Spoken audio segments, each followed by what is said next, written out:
Welcome, everyone, to a conversation with Stuart Kendall, independent scholar, translator of many of Bataille's works, including the one we're going to focus on today on Nietzsche.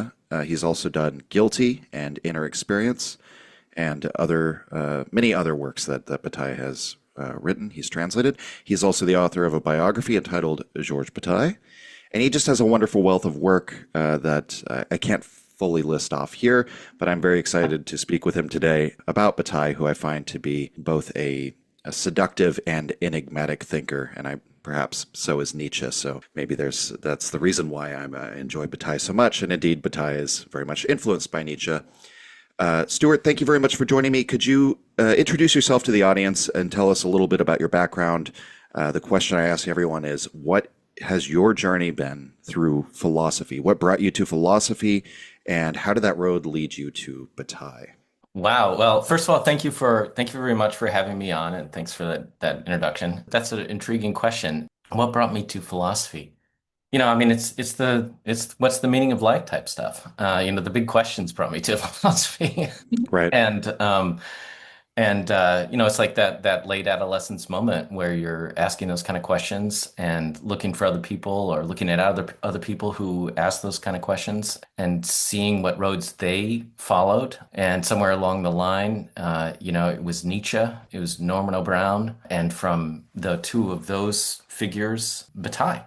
Norman O'Brien has an essay about Bataille, and I don't remember if it was reading that essay or just the Nietzsche material, but it was that direct proximity, and sort of the mix of other figures and problems and problem sets that were making Bataille almost inevitable. It was surrealism, it was existentialism. Beyond Nietzsche, there's Camus, and that world, these things, Bataille is the great enemy of both surrealism and existentialism in France, and that also makes him an intriguing figure. So it was all those kinds of things, and then it's the 1990s. I'll just date myself a little bit there, and so Yeah. it's the era of post-structuralism, and that's to say that you're reading Foucault and all these other figures that owe so much to Nietzsche and to Bataille. Each of the major, let's say, post-structuralists owe an immense debt to Bataille, and they talk about how important Bataille's thought was to them. If you want to understand what Derrida is doing, if you want to understand Foucault or Baudrillard, Roland Barthes, any of these figures all owe an amazing and incredible debt to Bataille, which they write about and talk about. And they write under the influence of Bataille. So Bataille for me is this sort of figure who he bridges the kind of Nietzschean influence and that Nietzschean trajectory, Nietzsche's questions and influence. He brings them into the 20th century, puts them into dialogue with the major disciplines and discourses of his time, which is something we'll probably get into. And then he influences the following generation. So for me, if you want to stay with those Nietzschean questions, and you want to follow them as a legacy through the 20th century, Bataille's an essential figure for that. And I found that there was just a lot of questions about Bataille and sort of translation problems and works that needed to be translated or edited, brought into English. There was just a lot of work to be done, and so here I am. Yeah. Still doing that, still asking those questions and still excited to be engaged with it. So you mentioned Bataille, sort of an enemy of surrealism and indeed of existentialism, but he begins as very much associated with surrealism and many of the key figures. How does that develop? How does he become an enemy of surrealism? Part of it is the fact that surrealism is not monolithic, any more than existentialism is a thing, Right. or post-structuralism is a thing. But surrealism in particular is not monolithic. We say surrealism, we think Andre Breton, but that's really, Breton only represents sort of one trajectory or one portion of surrealism. Surrealism actually has several other, let's say, major points of focus or focal groups. A secondary one is centered around André Massen's studio on the Rue Blomet. And so if Bataille is associated with surrealism, and indeed he is, he continually throughout his life says that he speaks in defense of surrealism and admiration of surrealism. Surrealism for him is an extraordinarily important intellectual movement. Aside from an artistic movement, it's a movement in the soul of man in the 20th century. So Bataille very much is drawn to surrealism, but it's Andre Massen's surrealism, not Andre Breton's surrealism. And that's a very different kind of surrealism. It's a surrealism, like I said, it's associated with Massen's studio, and everybody kind of gathered there in the late 1920s. And so it's figures like Antonin Artaud, Michel Leiris.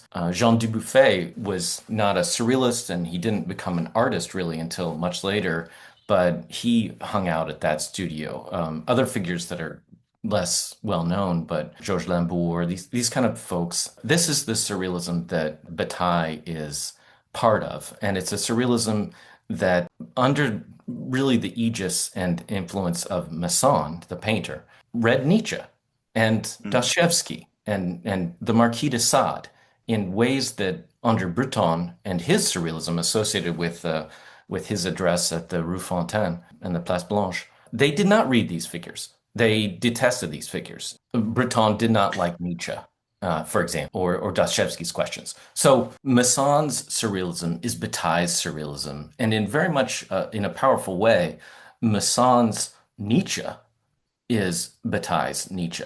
And there's more influence there, but that's the short answer. Right, and Masson is the one who draws the headless Vitruvian man. It's Exactly. the sigil of Asafel. Yes. Okay, interesting. So there's a philosophical difference there. I wanted to talk to you about the book on Nietzsche, which I've been delving into recently. It's a wonderful book. It's a strange book. It's a strange book to title on Nietzsche. That's the main thing. But I wanted to ask you maybe a few preliminary questions before we get into that. Perhaps we could talk first just about Bataille's overall notion of expenditure, because I think it's so important. There's an interesting economic dimension to Bataille's thought that's very similar to Nietzsche.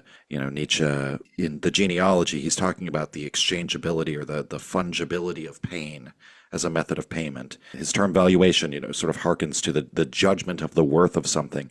But Bataille has a very interesting notion of expenditure related to this idea of the accursed share, and of course what he writes in his essay on expenditure. Yes. I was wondering if you could just introduce for the audience who's not familiar with Bataille, maybe somebody who doesn't know him at all. How would you introduce the way he thinks about expenditure? Maybe even stepping aside or back from or away. I don't know. I don't want to say away from, but the notion of expenditure, but expanding the frame a little bit larger. I'll think Sure. about the way that Bataille thinks about the universe as a whole. And Wonderful.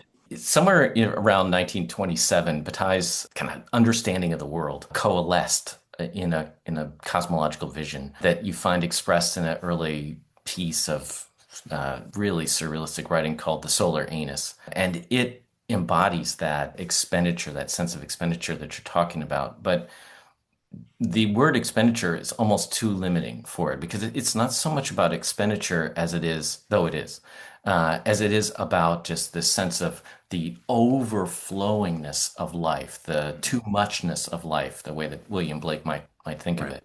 So Bataille sees the cosmos really as this vast solar economy where energy pours out of the sun into all other forms, and energy passing through matter, animating matter to create life. All of this exuberance, this overflowingness of life. And the way that that energy passes through the rotation of the planets, but then Yeah. also the way that plants grow, the way that animals eat plants and and grow and use their energy, Right. this It's very, distribution. very, very Nietzschean as well. The whole idea of the overflowing, and also how wasteful Nietzsche's always talking about how nature is squandering.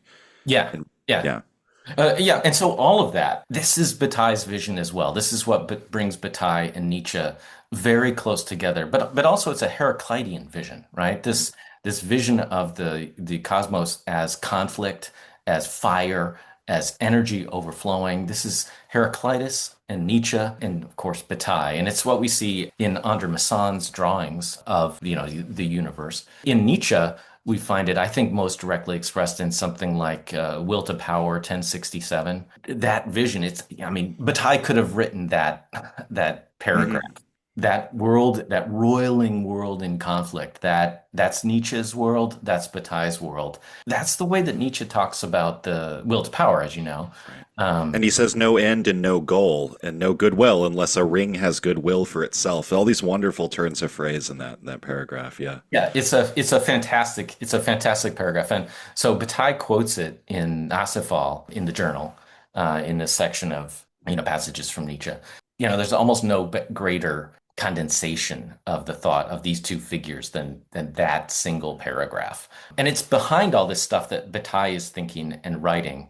He quotes it, but it also just kind of overspills and haunts the rest of his work. But as a sort of paradox in what we're talking about here, Bataille dismisses the phrase will to power, Right. because he often associates will to power with just the sort of naive quest for power in a simple political sense, which is something that he's going to dismiss. What matters for Bataille is the overflowing exuberance of life, not the quest to possess power. What matters is giving energy away, not gathering power. So he dismisses the political will to force or power in that sense, but embraces the overflowingness of life. And yet, I say that because Nietzsche's using that paragraph 1067, will to power, to describe what will to power means. Right. For Nietzsche, will to power is about energy overflowing. It's a description of the universe. And so this makes Bataille a challenge to read sometimes, because his thought is so clearly shot through with this Nietzscheanism. And yet he's also going to dismiss major figures, tropes, and concepts from Nietzsche. I could even see maybe my Nietzschean understanding of what Bataille is doing there is that he's fixing a new signifier on will to power. And on Nietzsche, it's the will to chance, of course. Yeah, And you can still interpret that ultimately through my reading of Will to Power, through Will to Power, that this is where Bataille finds the highest feeling, as Nietzsche would say in The Gay yeah, Science. But I love that the way you put that. It's very much a Nietzschean idea as well, that if there is an element of accumulation in Will to Power, the accumulation is nevertheless not the point. The discharge, Nietzsche is always railing against these ideas of the Darwinians or the old ideas through Spinoza of conatus and Schopenhauer of it's just the will to live, that life is trying to preserve itself or hold a certain form. This right. idea of creating a stasis, maintaining it, preserving it, reifying, and that of course becomes part and parcel with accumulation. And he's often emphasizing the point that he doesn't think that those are the fundamental drives of life. Right. That where is it in Beyond Good and Evil, where he says what an organism wants to do is to discharge its strength, and self-preservation is only a side effect of that occasionally. And so Exactly. that's Beyond Good very and Evil interesting. 13. Beyond Good and Evil Yeah, 13. Yeah, yeah. exactly. That's very much Bataille's point, too, that it's about the discharge of energy, not the accumulation. So then why, I largely know the answer to this question, or I think I do, but so then why then is it referred to as the accursed share? Just give a background on that. Because this is the surplus that's produced by any system, I guess would be the way to put it in general terms, that can't be Yeah. spent productively. So that seems like it's a wonderful opportunity for overflowing expenditures. So why then is it accursed? Yeah, why do we feel so uncomfortable when we exceed ourselves? On the one hand, it's our joy, but it's also our curse. And so all of civilization, every civilization, put it, slightly differently. And here I'm thinking in psychoanalytic terms a little bit, but what we do as human beings is we organize our expenditure. We are a certain form of the disposition of energy, and each of us is different. Each of us finds different pleasures, different, levels and degrees of pleasure. And what civilizations do is they regulate, what religions do, I should say, what moralities do, is they regulate the disposition of energy. They create a form through regulation of the form of our experiences, which is to say, the form of the disposition of energy. We, as subjects, as experiencing subjects, are created as this mechanism for the disposition of energy. And so, these systems of morality, these religions, they have a good and a bad. a good and an evil in the old sense, right? Which is going to condemn something that exceeds the socially accepted degree of expenditure or the socially appropriate, the time and the place of a certain type of joyful overflowing. And so Nietzsche, of course, is working against that. And Bataille is also thinking, beyond good and evil in that way. He's trying to think about what kind of experiences can we give ourselves? What kind of overflow can we have? And toward what end for ourselves can we have this kind of thing? And so why is it accursed? Because that's what civilizations do. That's what religions do. And that's what we do, right? We ourselves also, we exceed ourselves. We become uncomfortable with ourselves. We laugh at the wrong time. We have Okay. desires that are inappropriate, perhaps. Right. We make ourselves uncomfortable. We go into a situation where we're not quite sure. And all of that, even things like, the way that we love sports, for example. And what we love in sport is the moment of gracefulness, where some athlete has simultaneously tremendous power, force, but also a kind of control over it. That dance, that beauty of power and disposition of energy in the world is a thing we admire, right? And it's all of this thinking about this kind of regulation of that disposition that interests, I think, Nietzsche and it interests Bataille. It interests Foucault, of course. These are techniques of subjectivity that Foucault writes about in his later work. All of this has to do with the same problem of regulation. But again, it's a thing that we, to take a psychoanalytic term, we repress this in ourselves. Hmm. We say this is a time when you can have that desire. This is a time when you can't have that desire. This is a time when you can eat that. This is a time when you can't eat that. Right. Right. All those things have to do with the regulation and disposition of energies. And so the curse comes about in religious civilization when we all agree that a thing is bad and that we Right. shouldn't be doing it, or shouldn't be doing it to that degree, or at that time in that way. And so what we want to do, what Bataille wants to do, is not do away with the curse, because we can't do away with the curse. We are beings constructed this way. But what we can do, and in fact, our pleasure comes around transgressing those limits, finding the time when the thing that we are not supposed to do, we're allowed to do it, the time and the Right. place where that forbidden act is permissible. Saturnalia and things like this. Yeah, this is Yeah. this is our moment of joy. Yeah. So it's not about lifting the curse in the sense of utterly doing away with it, but rather getting beyond good and evil, understanding when transgression is an appropriate mode. And then also, let's say, finding the right regulations, you know? So what Bataille wants to do in the accursed chair is show us that expenditure is required. Consumption is required. We will do these things. What we can choose is when and how. We can choose to expend our energies gloriously or catastrophically, he'll say. And so that choice is the choice that we have. And this, of course, is a very Nietzschean choice, right? Mm. What are we going to do with the energy that we are? Yeah, there's a passage in On Nietzsche that comes to mind where Bataille gives the rather simple example that if you have a little bit of extra money and you go and you spend it donating to a soup kitchen and the poor, everyone will celebrate that. But if you go and gamble it away and spend it at the whorehouse, Yeah. that's terrible. You're not, spending money that you don't have necessarily. It's extra income that you've accumulated beyond what you need to be productive and to be healthy and preserve yourself and all these things. Why can't you spend it in that manner? And it's that idea that there are certain excesses that are, as you put it, cursed by society, or as Bataille puts it. Bataille's someone who writes under, and this is another reason I find him fascinating. He writes under the influence of many interlocutors, right? He writes under the influence of the previous generation of thinkers, but then he writes in dialogue with contemporaries and friendship. He writes in friendship and in conversation. So we've been talking about Bataille and Nietzsche is, as for him, Nietzsche is the single most important influence on his thought.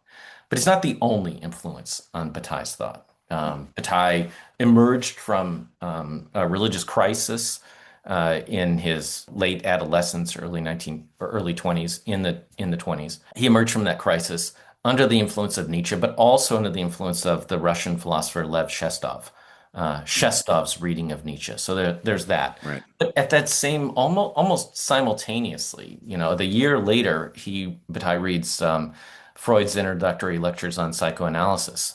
And he, a few years after that, enters into psychoanalysis with Adrian Borel. So he writes under the influence of Freud. He becomes friends with Larousse and Masson and the Surrealists, and they read the Marquis de Sade. So in that same moment, Bataille's reading Sade. So he's reading Nietzsche and Sade and Freud. And his closest friend from school was an anthropologist named Alfred Metreau, who becomes a very important French anthropologist. And he's attending the lectures of Marcel Mauss, whose essay on the gift comes out in 1925 when Metreau is attending those lectures. So Bataille and Metreau go for long walks through Paris and they talk about Marcel Mauss. So Bataille's writing under all of these influences, and then later, of course, Hegel in the Mm, 1930s. Bataille attends the lectures of Alexander Kojev and has very much a Kojevian and Hegel. The gathering of Bataille's thought includes all of these elements, and sometimes one of them comes to the fore, and sometimes another one of them. They move up almost like an equalizer, shifting the tones of his thought. Is it more Nietzschean at this moment? Is it more Saadian at this moment? Is it more psychoanalytic? Is it more Hegelian? Is he playing one off the other? He very much uses Nietzsche as a way to counter Hegel in his later thought.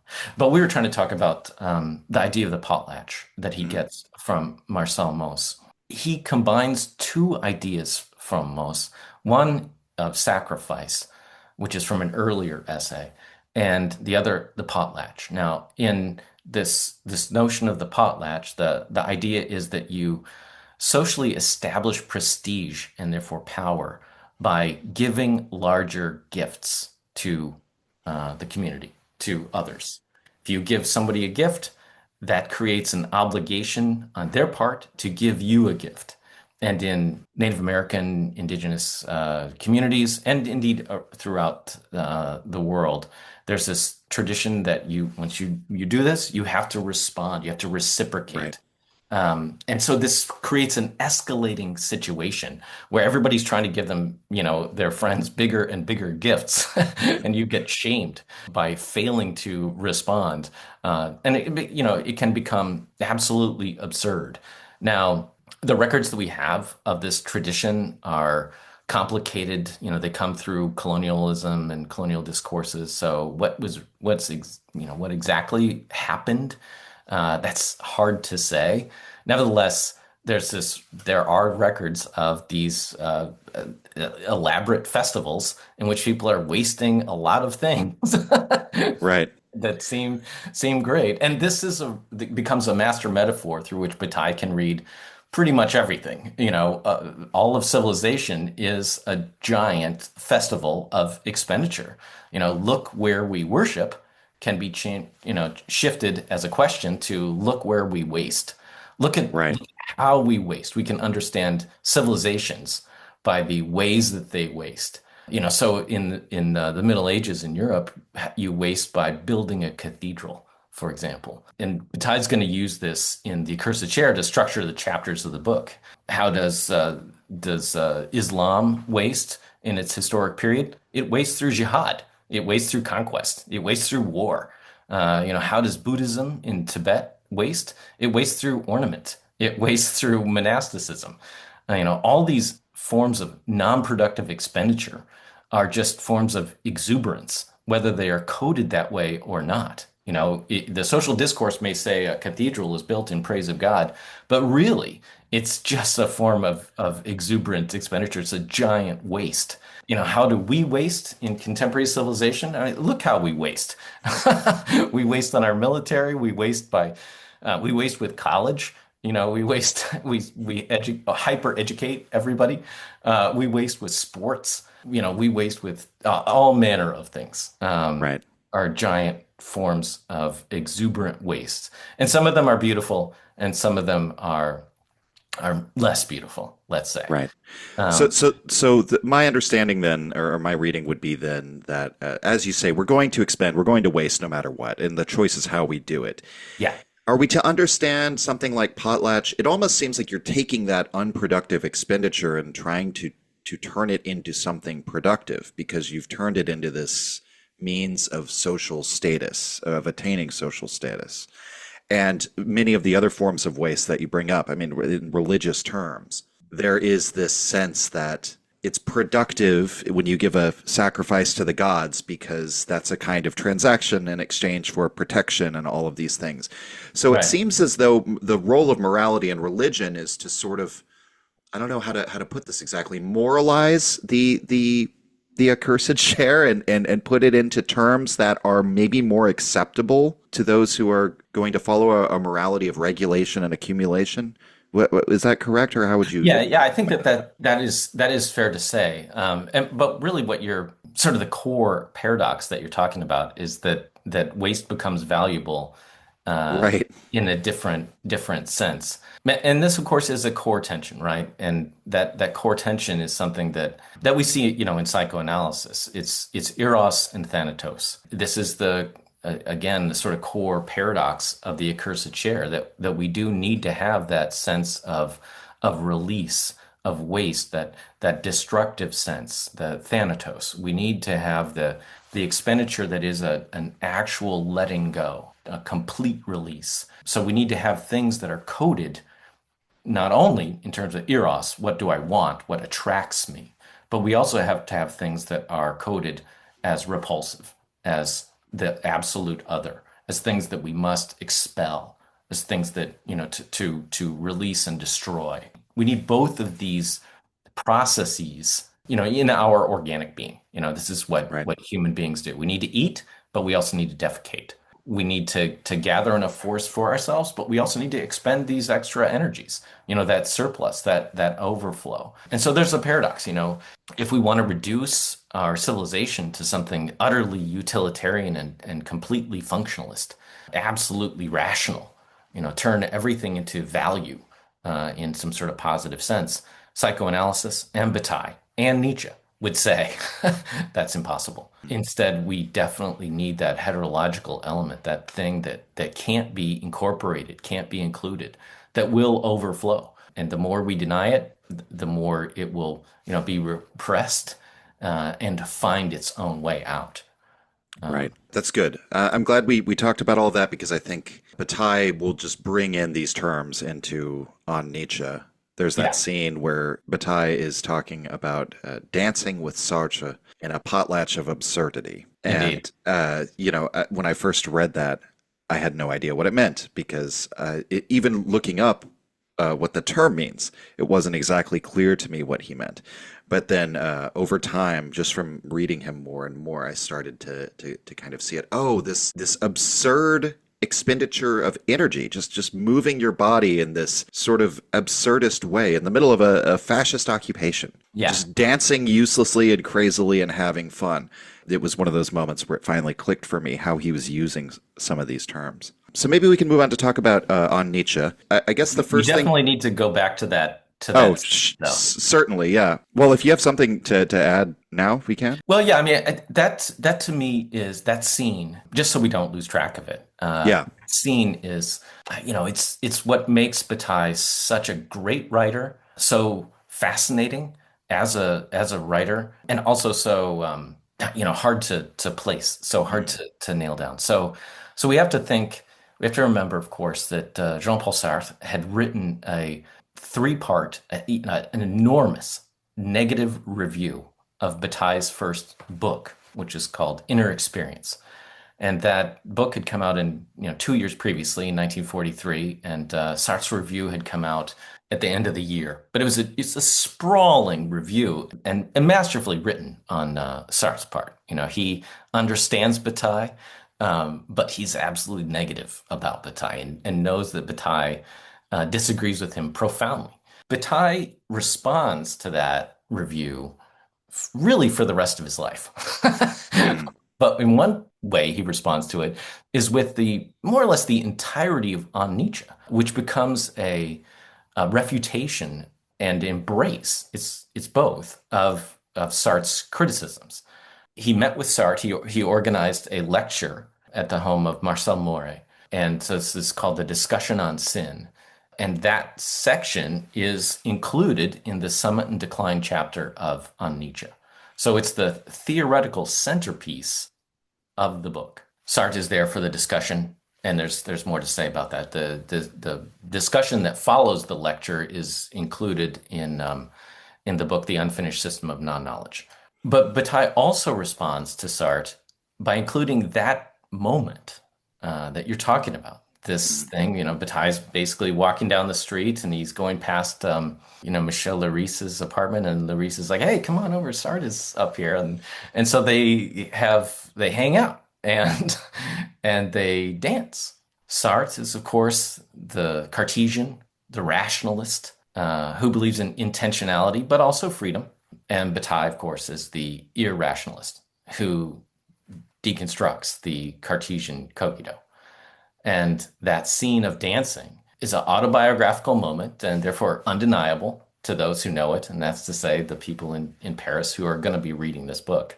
They were there. They know these people. They know that this is typical of all of them. And Bataille is, in a way, just sort of rubbing Sartre's nose in it to a certain extent, But Yeah. it's a dramatic scene, and I mean that in the sense that it's true, but it's staged. There's a fictional quality to it. It's real, but it exceeds itself in its meanings. It's almost like Bataille could have planned it or invented it as a refutation of Sartre. Yeah, Which he, of course, is. Oh, just really briefly, there's so many remarks about not just laughter in general, but Bataille talking about the conditions on which he will laugh and how his laughter is never bitter laughter, and I hate cliquish laughter, and I laugh divinely when I laugh at God, and all of these things. And then when you look at the details of the lecture he gave, there were apparently Sartre had sort of called out the gloominess of Bataille. And so Yeah. you talk about laughter so often, but I don't see you laugh. And no one at the lecture really doubts his sincerity, but he does seem like this sort of melancholic figure, and so it seems like this contradiction. It seems as though throughout, I got that sense as well when I'm reading on Nietzsche. I'm like, are you responding to Sartre again when you're bringing this up? Yeah. That wasn't a proper occasion for laughter. What do you know of laughter, sort of, Uh-huh. It was Yeah, all these times. I mean, it's almost impossible to imagine Sartre laughing. true. Yeah. Whereas Nietzsche, of course, is known for laughter, joyousness, and kind of provoking those things. And Bataille takes that Nietzschean search for joyousness and puts it through his own life. And so Bataille is searching for laughter, and laughter is a key notion for him. He at a certain point describes himself as the philosopher of laughter. But that's again later. If there's a key notion for him, though, it is this sense of laughter, that there's comedy beneath the tragedy, and that things can reverse polarity at any second. That capacity for reversal is at the core of Bataille's thinking, whereas that's Yeah. absolutely not in Sartre's. I loved how he quoted from, I believe it's the very first section of The Gay Science, where Nietzsche is talking about how all of these tragedians and these people who told us a tragic story about life, how comedy always won out again. And we always think of Nietzsche as a philosopher who's very much concerned with tragedy, which indeed he is. But Bataille chooses to quote from the book where Nietzsche is probably the most comedic in his attitude, at least in my opinion. In The Gay Science, Yeah. he seems more interested in drawing out how there's a comedy beneath the tragedy of existence, and so that's I think it's a wonderful connection there. Yeah, Yeah. absolutely. Can we talk a little bit about the Summa Atheologia? Because On Nietzsche is part of a trifecta with guilty and inner experience. First, what does the name mean? I have a sense for what it means, but And even is it a thing? I think right. is another question that we should ask. Right. What Um, was going through his head? What was the connection between these works, and why didn't it's unfinished, right? It's considered unfinished. Well, I would say in the Duchampian sense, definitively unfinished. Okay. It Okay. creates the unfinished, and the quest for satisfaction is implied in it. So what are we talking about with these works? Yes, it does seem as though there's this centerpiece of Bataille's writing, and I have to say that this is really what drew me to Bataille and kept me coming back was this notion of a summa atheologica or la somme éthiologique. But did it begin as a thing? Now, for the first, let's call it maybe 15 years of Bataille's life as a writer, and like most people in intellectuals in France at the time, he was part of the culture of journals, right? He wrote things and published them in journals. Some journals that he edited, like Document or Acéphale, and other journals that he participated in, like La Critique Sociale. So he wrote shorter pieces, essays of this type. He was not a writer of books. He was political agitator in the 1930s and organizer of groups and lecture series. So he did a lot of stuff, but he was not a writer in the sense of, writing books away in the library. He was very engaged.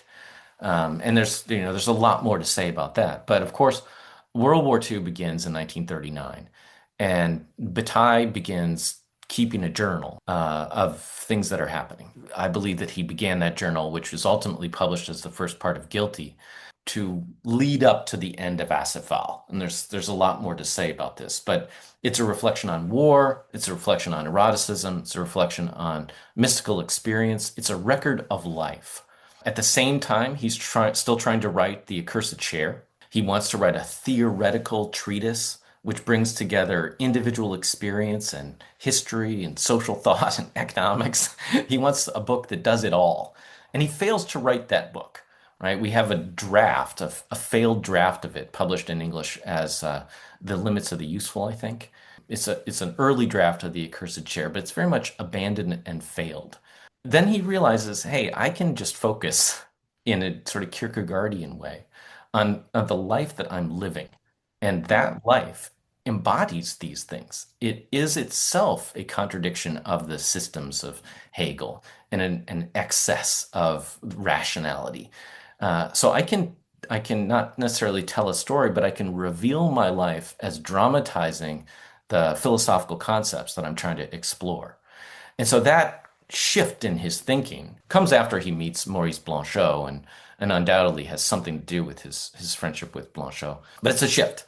And so out of that shift, he writes the center of inner experience. And then he writes texts that surround it, and he gathers texts that he had written previously, dating back to the 1920s, to put forward this idea of experience that is not tied to any dominating concept. Inner experience is something that exceeds all limiting factors. It can't be tied to doctrine, a belief system, even an experimental attitude, he says. So it's not tied to a religious orientation. It's something that transcends all limits. And so that means that it opens up a space that we'd call sacred, right? It's related to mystical experience, but it's also something that exceeds even the limits of the ego in the sort of narrow Neo-Freudian sense of it. And that's where we get this decentered subjectivity in Bataille, this quest for a way of being that is being in the world, that's indistinct from the world, wherein we are part of the world. We're living at the measure of the universe, as he says. So that experience is at the core of it, and these books get wrapped around it. Inner experience is the first one. Guilty is he takes those notebooks from the beginning of the war and he adds more material to it, and he explores life during wartime as this embodiment and dramatization of these philosophical problems. In 1944, he has that lecture on sin, and that becomes the center of On Nietzsche. And then On Nietzsche becomes this sort of third moment in this series of books that are very much of this period of the war. They're about his life, and so it's autobiographical, philosophical reflection in this just absolutely extraordinary way. They're unclassifiable books. Now, just to wrap this in a bow, 5 years later, after On Nietzsche in 1950, he thinks, hey, I need to reissue these books in a kind of second edition.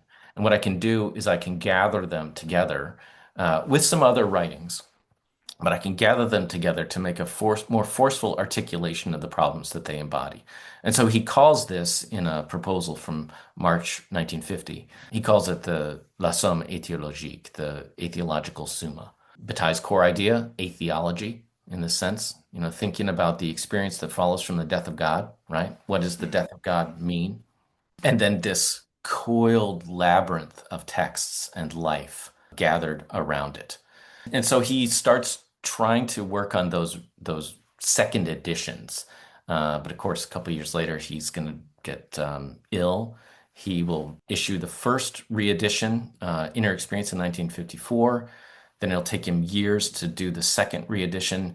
And he dreamed of, changing them a great deal. But ultimately, he added some text that he had previously written, some shorter pieces. His book, Method of Meditation, gets added to Inner Experience, as well as a postscript. Guilty gets a shorter text called Alleluia, which is basically some letters written as an erotic manifesto of a certain kind, and a new preface. And On Nietzsche, and this is important for our discussion, On Nietzsche is never reissued. Bataille dies before he can complete On Nietzsche as a second edition. So it's a book that in France is all but forgotten. It only exists in the Œuvre Complète edition. So I think we have a stronger sense of it in the Anglophone world because of these translations, including mine. Um, we have Shout a out. yeah, Yeah. we have a stronger sense of it. We're drawn Right. to this book, but it's a book that, like I say, it doesn't have a second edition. It's lost to a certain extent in the literature in France. Yes, and it's such a strange experience because, as you say, it has probably most of the text are the 1944 diaries, but then there's also sections where he breaks out into poetry. Yeah, There are long sections of just personal anecdotes, philosophical reflections, and then even in the analysis of Nietzsche, there are some sections that are just almost just collages of Nietzsche quotes where Bataille disappears. And he's just completely. sort of stitching together, putting Nietzsche together in his own way. And it's interesting because he quotes from this one section in Will to Power, and this issue of fragmentation becomes really important. Hmm. That we're always fragmented. We're fragmented by goals in some Yeah. sense, by our lives. The way I would put it in as few words as possible is, there might be infinite possibilities for what you can do with your life, but as soon as you actualize one of them, you've killed all the others, and you've locked yourself into a certain path. And so he's trying to explore this issue of how to get beyond fragmentation.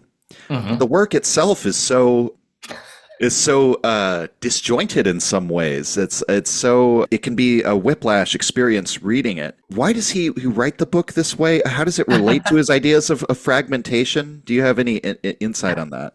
Yeah, there's a lot to say. Another quote that's directly related to this problem and something that he says is that we have to become periodic beings. That's another quote related to this, again from Will to Power. And that's to say that we live in this kind of oscillation. There are moments when we are sort of under control, we have restraint, and there are moments of license, right? And so this is how the festival works in culture too. You work all week so that you can enjoy the weekend. Right. And that's how we live. But that fragmentation that you're talking about too, that's another thing that we do. We sequester our thoughts into a discipline, and yet that limits the wholeness of life that we might experience. So one major theme in on Nietzsche is this quest for the wholeness of experience, for to be again using the phrase that to live at the measure of the universe. If our goal is to be cosmic beings, to be celestial bodies, then we want to live at the measure of the universe, and that's to say that we want to be part of everything. We want to be part of the grandest unity of all, and that means that we can't be fragmented. And yet, inevitably, we fragment ourselves. We do it. We do it biologically. Our organic form is a form that fragments the world, right? We can only hear a certain range of frequencies. We can only see a certain range of colors. We pass through the world, in a sort of quasi-linear fashion. And yet we are part of the whole. So what is the relationship between the part and the whole? And how can we transcend the separate part that we are? And that's the way that he often talks about it. We are separated beings. We're separate from the world, but he wants us to be part of the whole. So how do we transcend our separated, alienated, fallen consciousness, our individual sense of ourselves? How do we transcend this to become part of the whole? That's what, Bataille is interested in. Yeah. And the ecstatic. Is it that he is bringing in so many different styles of writing in a way to not fragment himself, perhaps? Well, And what not he's separate himself from the work of, like the death of the author type idea that would develop later. He's very much in the work where he's trying to give us the whole human being. Yeah, yeah. So one way to say it is to say that he accelerates fragmentation to Mm. demonstrate these limits. And so he writes in disciplinary terms, right? He writes through the lenses of philosophy and theology and or religion. He writes through anthropology. He writes through literature. He writes through these references. And in each time that he shifts the discursive register of his language, he demonstrates the limits of any discursive register. Mm. There is no type of language which is commensurate with the universe. So therefore, what we have to do is shatter language to demonstrate that no word will be effective. And so he accelerates that and Right. dramatizes that and rolls around and revels in that. Right. And it's, I think, very interesting that he makes references to Zen Buddhism, which I was not expecting to come across. A style of Buddhism in which they're very much attuned to this idea that certain things can't be said. The transmission is outside the sutras, it's beyond Yeah. words and letters. And so that's very interesting. But the way we're describing this whole issue of fragmentation and becoming part of the whole yet again, transcending our individual fragmentation, Yeah. Sartre made the allegation that there was something that seemed almost suspiciously Christian to him about Bataille, even though it's Yeah. atheological, and many of the things he says would, of course, be quite offensive to any traditional Christian. But of Yeah. course, it is a discussion on sin and a discussion of this idea of how to achieve communion or communication with the divine, and how that is actually through an act of crime how we become related again to the divine. Taking the Christian story and drawing these very interesting insights out of it. What do you think about Sartre's criticism that there's still something Christian in Bataille's thought? Well, the structure is undeniably there in the sense, and Bataille, of course, was deeply drawn to Christianity as a young man, as an adolescent, and in his early adulthood, he longed for a Christian vocation, but ultimately that did not come to him, and he found himself in atheism. But his atheism is irrationalism also. So it is a quest for the sacred. Bataille is very much interested in, I use the phrase the fate of the sacred. He was fated to the sacred. It's a grail quest that he often mentions. He's in search of the sacred in the sense that he's in search of an experience of transcendence that leaves the limitations of the individual behind. But the moment that we call it God, right? And this is something that he says most explicitly in Guilty. The instant that we call it God, that we refer to it as the divine, as a spirit, as something other than us in that way, we change the search. We've put a label on it. So Bataille, will not shy away from claiming to be religious in his search for the sacred, but he will not find it. He will not find any satisfaction. He won't close the loop on that. He doesn't believe in God or that there could be a God or, any of that. There is no ordering principle. The entirety of his thought is drawn from effectively a meditation on the ramifications of the death of God. Mm. He's digging out Nietzsche and the implications of that Nietzschean insight. This reminds me of a scene from the diaries where he's sort of talking about what seems like a mystical experience, where he says he threw himself at the feet of the old ghost of God. Yeah. because in a moment of laughing himself to absurdity, it seems as though anything could be a possibility, even the idea of God, and yet he laughs Uh-huh. even in the face of this idea of God. And so it's like it's very interesting. It's almost like that irrationalist atheism. No ordering principle to the world, no structure, no certainties almost means, well, anything could be possible, right? Even Yeah. the idea of God, and yet it's possible in such a way that we can laugh at it. It's not held to that same degree of something you have faith in or something you have a certainty in. Yes. It's sort of like a perhaps again one of those fragmentations, one of those ways in which we've funneled our thought and our way of thinking about the world, and it can be laughed at just like everything else. It can, and also chance. The subtitle of the book is "The Will to Chance" in that way, and so that's what we're left with. Right. In the end, it's a throw of the dice, and all we can do is throw the dice again and make that same offering, that overflowing. We don't know where the overflow will lead, what will happen to it. All we know is that we will exceed ourselves. In his aesthetics, or more, let's say, aesthetic writing in the 1920s, he's trying to find ways to talk about, experience and the world and that cosmological vision. And he uses the word formless.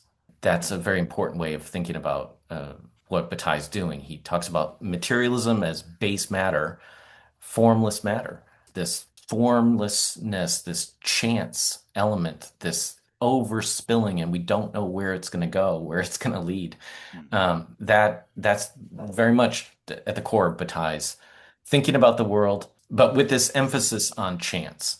The freedom Yeah. of the world is the freedom of chance, and the capacity to affirm that chance is what we need to have.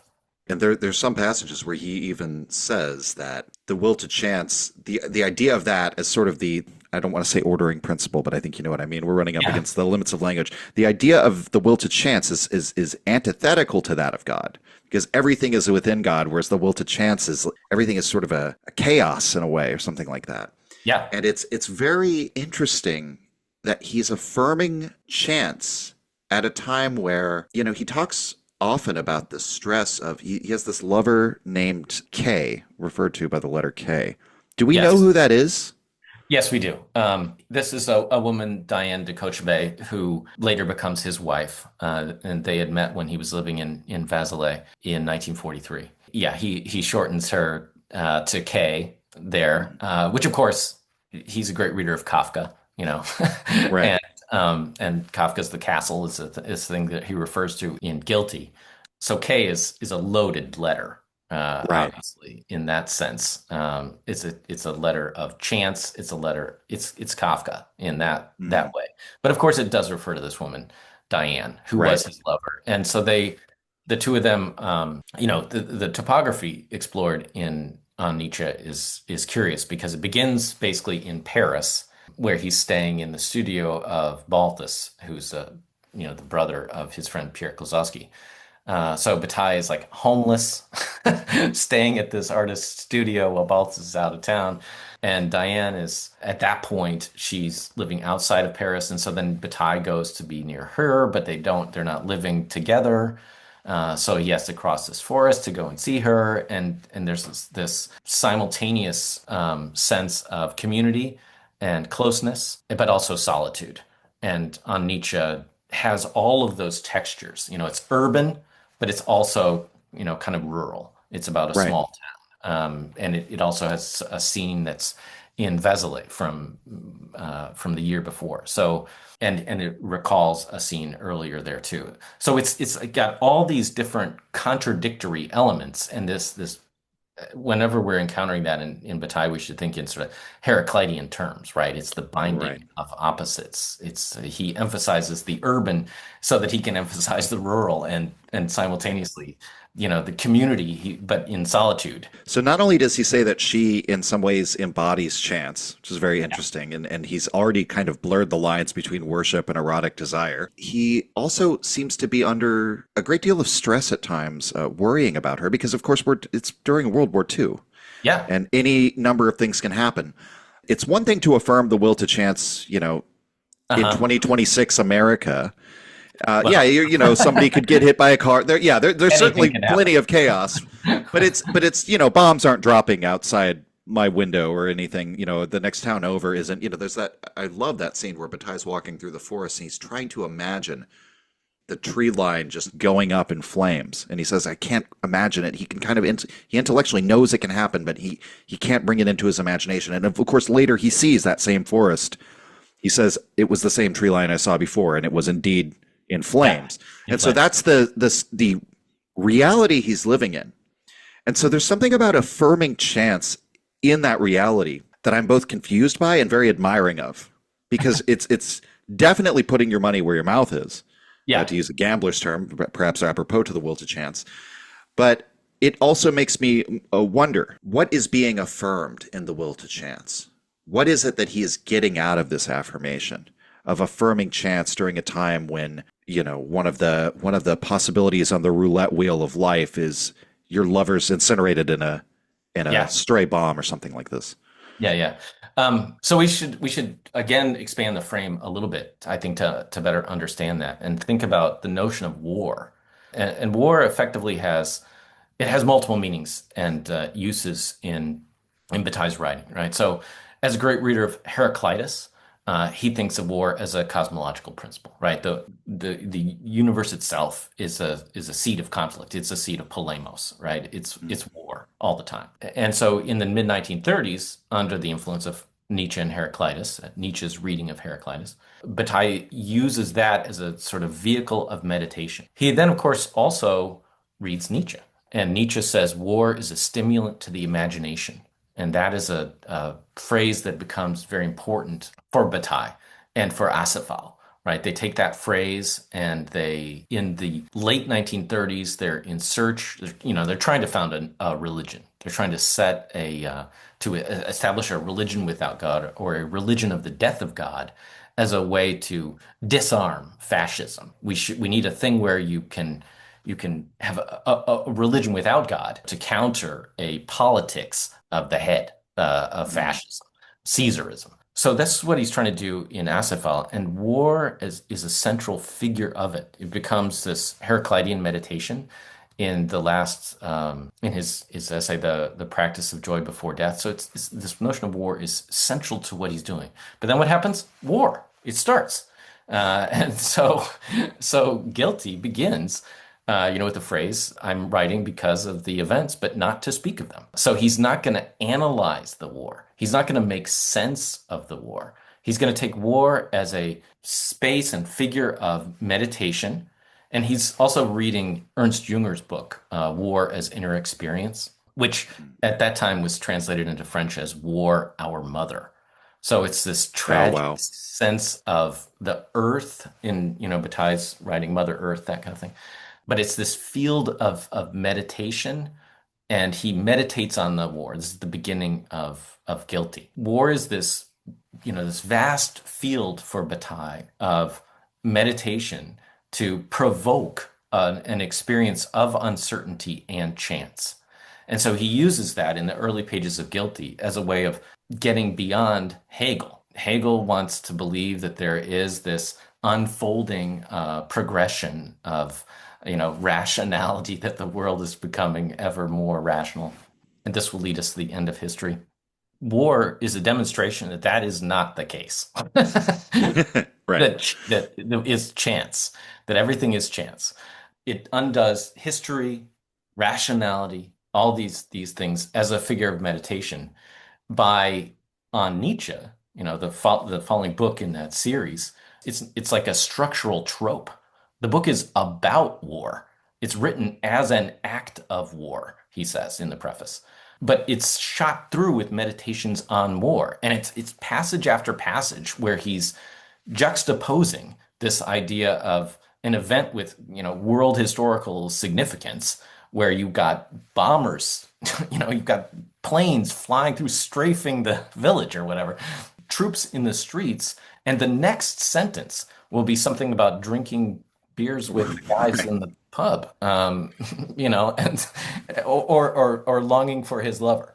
So again, it's this study in contrast, the world historical significance of the events versus the chance moments of beauty and longing, community but solitude. Again, all in this swirl. And so it's on the one hand, it's a diary, it's an Right. actual diary. This is a real thing. This is what happened. He's writing a diary. He's taking those notes on his day through this tragicomic, dramatic vision of the cosmos. You know, Right. he becomes an embodiment. And so in this, he's saying a couple of things. Nietzsche says, write with blood. And Shestov, Bataille's mentor, his tutor, says, write with your life. And that's what Bataille's doing. He's Yeah. writing, and he says his life is the same as Nietzsche's. He's writing through Nietzsche, beyond Nietzsche, but embracing those ideas. So it's not a treatise about Nietzsche. It's Right. a book in which he's taking these Nietzschean problems and living them, or finding the ways that they are in his life and showing them dramatically to us as readers. So it lives in this very strange world as a book, where it's simultaneously philosophical and arguably so, but also autobiographical. It's quasi-fictional because of this dramatic selection, I'll say, this dramatic Right. lens of, that he filters his life through. And so we have to say, those scenes like that dance with Sartre, it's almost too perfect. Did he go home and think, yeah, I've got him now? Um, Yeah. it just seems it's too perfectly done, and yet it's also a complete mess and Right. um, utterly fragmented and incoherent, and I think it doesn't explain itself well. And even if like all these things that I think about the book, this is how I read it. If he had explained all this and said, "Here's what I'm gonna do," that would ruin it. That would ruin it. But Yeah, that, even the scene at the end where they're sort of it's this bizarre parallel that he draws to the French Revolution where they're rounding up all the collaborators. It's almost like yeah, a perfect climax to the uh-huh, story. It fits in with many of the themes that he's been exploring, and it's the conclusion of the war. It's like I think people kind of saw the writing on the wall by 1944, but I mean, it's even interesting if you were just a history buff, some of the scenes in this uh-huh, book that he's recording as firsthand eyewitness accounts of the Americans strafing the enemy and that yeah. scene at the end. It's very interesting, but of course, a history buff would be totally confused if they tried to open this book and read it for very long sections of it. Uh-huh. Um, Similarly, philosophers are also confused. sure, I'm They sure. they want but that scene that you're talking about, those passages in the quote epilogue, it's like the American tanks arrive in the town, and he goes up and they laugh, and he describes that scene in detail. That's an incredible historical document that he's revealing, but then also just like the sort of smallness of it. The tanks are there, the Americans are there for like 2 hours. It Right. seems like the end of the war, absolutely. But in fact, it's just 2 hours and they're not even in Paris yet. It's not the end of the war. It's just August of 1944. Yeah, Um, and the way he describes the Americans, actually, this dovetails into a question I have about immanence and transcendence, because mhm. he describes the Americans as being immanent, Yeah. which I'm reading as sort of, they're, for lack of a better word, they're just in the moment. They're just being Right. themselves. And then he talks about the Nazis as sort of a movement of transcendence. And of course, I went to the appendix to try and understand how he's using these terms. I didn't find the appendix That as being helpful. as that helpful. It was a little Yeah. bit helpful, but I kind of Uh-huh. had to get a sense for these terms more just from looking at the way he uses them in context. So there's a Yeah. certain specific meaning to the way he's using transcendence and immanence. Could you maybe explain perhaps the terms on which he's condemning the Nazis as being this movement of transcendence and what he means by immanence? He also talks about the people, the masses, as being immanent in some sense. And there's that great line, I think it's also in the epilogue. He's saying that trying to separate yourself from the masses these days is sort of like spitting into the wind, it just comes back onto you. That there's that many people read Nietzsche and they want to, yes, we have to establish this order of rank. They're reading things Nietzsche has said about historical forms of politics and social organization, when Nietzsche himself said the conditions are not there for those things have fundamentally changed. Those antiquity will not return. This is a Yeah. this is a farcical idea. And Bataille understands that very well. What are you going to separate yourself from the masses? We're all part of the masses today. So, could you talk a little bit about the immanence and transcendence issue? Yeah, and it actually opens onto a separate notion that I didn't talk about a second ago when I was talking about the meaning of war, because there's in fact a third meaning of the notion of war in Bataille's work as a whole, and that happens in the post-war period. In the pre-war and war period, Bataille uses war as a vehicle of meditation, as a way of getting out of himself. After the war, the post-war period, he recognizes the true horror of war. He writes about Hiroshima, he writes about Auschwitz, he writes about, death. And in the post-war period, his great fear is that war will return. And so he's constantly seeking, and even in Nietzsche, he's seeking a morality that will allow us to expend our forces without war. But we don't want to have that. We don't want to have this kind of conflict. But the passage you're talking about in my edition of this book, the SUNY Press edition, is on page 159. He says, in any case, the Germans exude transcendent mediocrity. The immanence of the Americans is undeniable. Their being is in itself and not beyond. So what he's saying here is that the Americans have this, just like you evoked. They're in the moment. They live in the instant. They just do what they're going to do. They're not haunted by some other thing. They're just free and I'm just agent. here to follow my orders and Yeah, I'm liberate the just doing it. French. Yeah, Yeah. yeah, I'm just doing it. I'm just doing this thing. I'm not burdened with any junk. And this, of course, is a cliche idea, Hmm. right? That it's an old Europe versus young America type thing to a certain extent. Americans are free of these burdens. They just do what they're going to do. What lively folks they are. Um, and what creative people Americans are, because they're not burdened by all these social constraints and considerations that the Europeans are. So to a certain extent, it's like that. America has this freedom, and Americans in this scene have this freedom to do what they will do. And in Bataille's later work, he'll take this idea and expand it even more. In The Accursed Share, the final chapter on the Marshall Plan, he says the Americans have this exuberant economy, the overflowing industrial production. And what are they going to do with all this excess? They can do whatever they want Right. because they're not burdened with anything. They can take their industrial excess and give it to the world. This is the Marshall Plan. So Bataille very much he seizes on this idea, which is embodied in actual people who are Right. there, and he turns it into a principle that can be used as an ethics, to solve the problems of the world in this post-war era.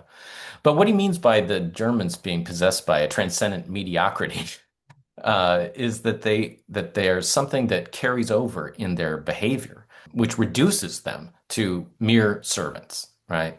So for Bataille, the two in his post-war vocabulary, the two antithetical principles are being, a servant, being servile, servitude, all this kind of stuff, slavery, or sovereign behavior, free behavior, not the sovereignty of powerful states, but rather a freedom from constraint.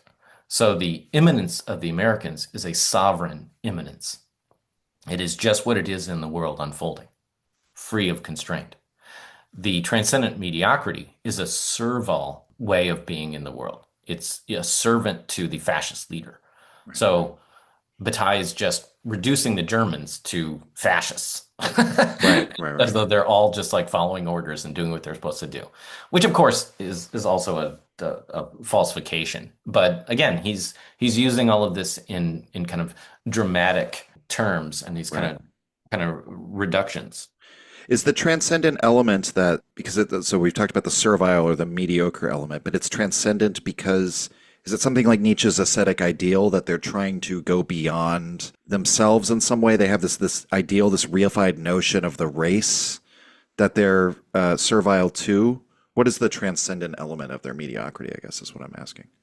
Yeah, it's something like that. Like he's just seeing it as a thing that carries through all of their behaviors. So Okay. It transcends their own individuality. It transcends their freedom. It transcends all of their actions. It carries through in that way. I think of it more also as just related to kind of ideological behavior Sure. in that manner. That's interesting too, because so one of the things you suggested that I read before we talked was some of the material from the SFL on Nietzsche, Yeah. including Nietzsche and the fascists, I believe that it's called. One of the things that came to mind when you were just speaking was how he's there's a passage that where he says that Nietzsche ultimately can't be used for the left or the right because the left believes in these rational principles, whereas the right is attached to some ideal of the past, and ultimately Nietzsche rejects both of these. And Yeah. so the way that we think about politics today, what most people mean by politics, Nietzsche can't really be used for any of these ends. And nevertheless, there are always politicians, leaders of movements who are trying to take Nietzsche and use him. He says Nietzsche's very seductive, he's very powerful, so they want to sort of channel his power and then turn his work. Actually, I saved the quote. They want to turn him towards those servile ends. He says, quote, on the whole, the demands put forward by Nietzsche, far from being understood, have been treated like everything else in a world in which a servile attitude and use value alone appear admissible. I loved that you pointed me in that direction because I hadn't read any of the material from Asafel on Nietzsche. Yeah. And oftentimes when I'm reading Bataille, it's a slow read because he thinks in a very different way than I do and comes to conclusions that I don't always understand, and I have to kind of backtrack. Much of what he said in these journals, I had that opposite experience when you're reading someone and it's almost like the words, it's almost like they're articulating how you already feel with words that you haven't found. And you're like, oh, yes, yes, this is Uh-huh. exactly how I feel. You And so nailed it. yeah, and so I enjoyed that very, very much. But reading through the work in Asafil, it struck me that, there's sort of a meme that goes around now. People can either put this positively or negatively. The positive version is that they'll talk about Walter Kaufmann, that he sort of rescued Nietzsche from the Nazis. Or they'll put it negatively where they say he softened Nietzsche and he falsified him and all of these things. And one of the main criticisms will be that he kind of depoliticized Nietzsche. Now, obviously, I mean that in a very, in Bataille's sense, when he's talking about the depolitical Nietzsche, there's a very certain sense to the way he's talking about that. But it just struck me that Bataille already did these things before the World War II even happened. And so I Yeah. was wondering why is it that Kaufman is given credit, or on the other side of that coin becomes the whipping boy? Bataille seems to have been forgotten for his role in Uh-huh. reclaiming Nietzsche from the fascists. Even today, I very rarely hear people even acknowledge the work that he did in Asafel. Yeah, it's a complicated history. I think we're talking about the reception of Nietzsche, and to a certain extent here, and obviously what Walter Kaufmann did for Anglophone readers, right, Hmm. is very significant. So Kaufmann reclaims Nietzsche, I think through the portable Nietzsche mostly in 1954, and so he makes it possible to read Nietzsche in English in a certain way. And he brings Nietzsche over, and we can say a lot of things about his translations, and some of the problems and some of the issues with the kind of reception of Nietzsche. Bataille, even more problematic, right? So Right. um, the Asafal stuff, he wrote these things, and like we say, it's a journal. It's printed in a like a vanishingly small number of copies through an art publisher, GLM, in 1938 or 37, 36, 37, and then 39 for the last issue of Asafal. So it's like it's gone before anybody knows about it. And then too, on Nietzsche, as I said, published in 1945, but not reprinted. Bataille wanted to reprint it, but he had other things. He was sick, and so Bataille is kind of all but forgotten. The world moves on.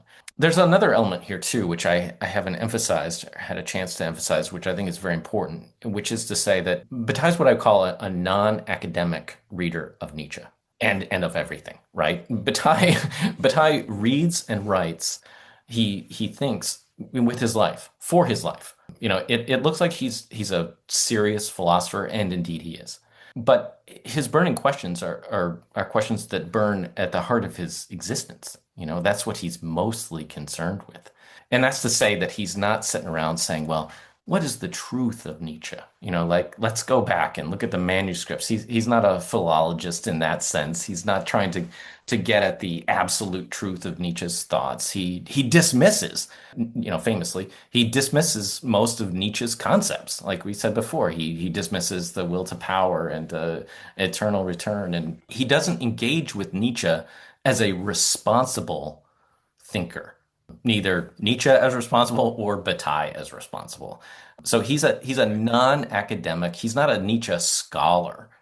This book on Nietzsche, Sur Nietzsche in French, is not a book that's going to tell us much about Nietzsche.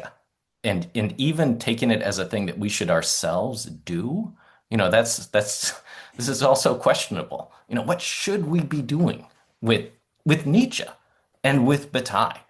Bataille proposes something very paradoxical as a strategy. He gives us this pathway to this inner experience, to ecstatic experience, to a way of living at the measure of the universe. That if you wrote the exact same things that Bataille wrote, but it wrote them, in a responsible, scholarly manner, got them peer-reviewed and published in a, a peer-reviewed journal, they would die as ideas. Right. So he's an utterly irresponsible and therefore utterly compelling, fascinating figure. But it took him decades to find an audience. He was all but forgotten in France. He's the great enemy of his, as we've said, most of the figures of his generation, the movements of his generation. He was also a great friend to many people. And it's through those friendships that his life carried on and became a touchstone for the next generation of people. But, we spend a lot more time, even now, talking about Foucault or Derrida than we do about Bataille. Part of that is because Bataille's books were printed in these vanishingly small editions, and they didn't resurface as part of a oeuvre complète until the 1970s.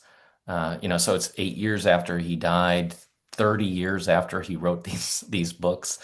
His work was all but forgotten for a full generation. And then when it was recuperated, it had to be recuperated in these large volumes, 600-page volumes of each edition of or each volume of the 12 volumes of the oeuvre complète. We still don't have all of Bataille's writing in English at this point. Let alone have, fully what I would say responsible scholarly editions. What I've been trying to do is give us as much Bataille as we can so that we can read the works themselves and partake of their fascinating elements without necessarily reducing it to, let's say scholarly trivialities. Right. Yeah, that's wonderful. That's a great summation of Bataille, actually, as an irresponsible thinker. It reminds me of one of my favorite sayings from one of Bataille's students, Pierre Klosowski. I compare things which have nothing in common. I am the only link. And I try to, when I'm writing just personal essays for myself and not trying to interpret thinkers, Yeah. that's a mantra of mine. Mhm. It's your life, indeed, as Bataille shows us, can be the only thing that links all of these disparate ideas together. And so, well, Stuart, it's been wonderful talking with you. I've learned a lot. You, if I'm not mistaken, have just taught a course at Acid Horizon. It's true. At the Research Commons. Those courses are archived. I also taught one earlier this year. So if anyone's interested in Acid Horizon, what they're doing, Stuart is over there as well. Are there any final thoughts you have or anything you want to shout out or anything you're working on? Anything you want to tell the audience before we sign off here? Well, I will give a shout out to Acid Horizon just because I think that the Acid Horizon Research Commons and the podcast is a really great venue for all kinds of thinking that's going on. So I'm enjoying courses there, and I'll be doing some additional courses there in the future, and be featured on their podcasts. And I think that this is a great, it's a great moment for inquiry that we can communicate in these ways. And so I love being on things like this show. Yeah. Um, Craig is largely responsible for us talking today. So thank you to Craig. Wonderful. Okay. Well, and so where can people find you? Find more of your work? They can find my work. Well, I'm easy to find on the internet. Easily Googleable. Okay. Yeah, easily Googleable. So Academia.edu has a number of pieces that I've written that are available as free PDFs. And I'll just encourage people to, to reach out. I love talking about these kinds of topics and ideas. And so if you're reading any of the things that I've written or translated, and have something that pops into your mind and want to share it with me, I'd love to hear about it. So That's wonderful. That's some overflowing generosity if I've ever seen it. Stuart, thank you very much. thanks for having me. Signing off. If you enjoyed the Nietzsche podcast or found it helpful, you can visit us and support the show at patreon.com/untimely-reflections. The link is in the description. Or just share the show with any of your friends that you think might enjoy it or on social media. Thank you for your support.